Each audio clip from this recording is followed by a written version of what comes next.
Hello, my name is Nishad, and welcome back to Pop Culture with Nishad, the ultimate destination for pop culture news, reviews, and analysis.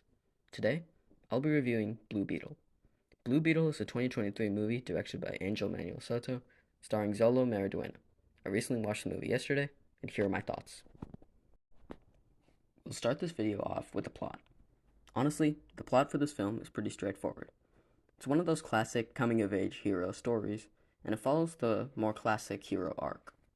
It's sort of similar to other teen superhero films, most notably Spider-Man, but there was something interesting I found. This film appears to be more family-focused and more emotional than some of the other major superhero films released.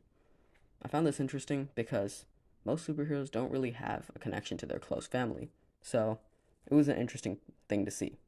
The villains are alright, they're pretty classic, but there isn't really much you can do about that in a story like this. So, yeah, in total, it's a pretty standard plot, but there's some really cool tweaks in it that I quite enjoy. So, I'm going to give the plot for Blue Beetle a 7 out of 10. Now, we'll begin character development.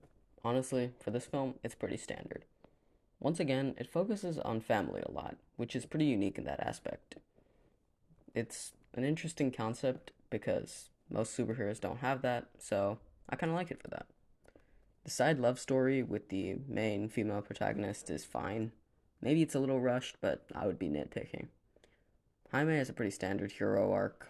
There's really not much to be taken out of that. The runtime for this film was pretty short, though. It's 2 hours and 7 minutes, but it wasn't really noticeable to me.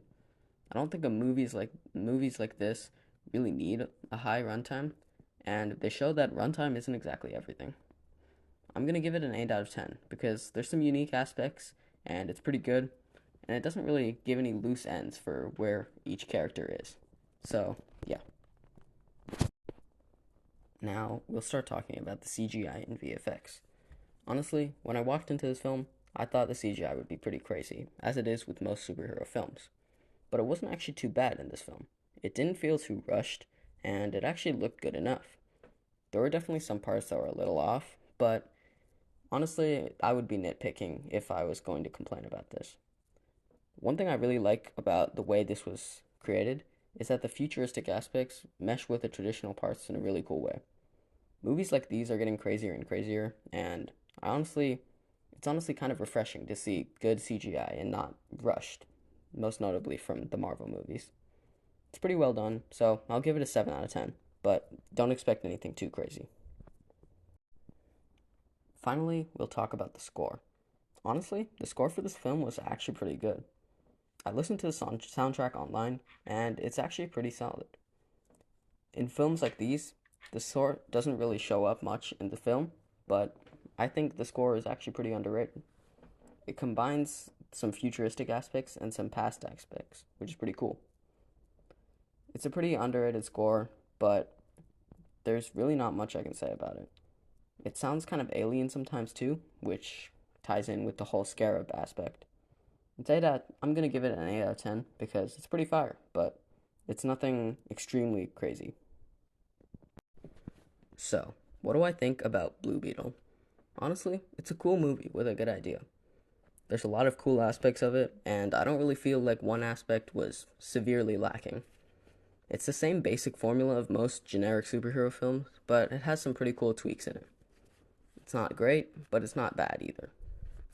And it's definitely a better superhero film compared to some. I just don't know where this fits in. Right now, DC is kind of falling behind Marvel, and no one really knows who Blue Beetle is other than comic book readers and hardcore DC fans. I don't know if this is what DC needs when superheroes like Batman and Superman are definitely taking up the headlines. So, yeah, overall, it's a good film, and it's definitely a better superhero film, but I don't think it's what DC and Warner Brothers needs in order for DC to stay up to the Marvel. So, I'm going to give the final rating 7 out of 10. Thanks for watching. Be sure to leave your thoughts on Blue Beetle in the comments below, and while you're down there, be sure to drop a like. Thank you.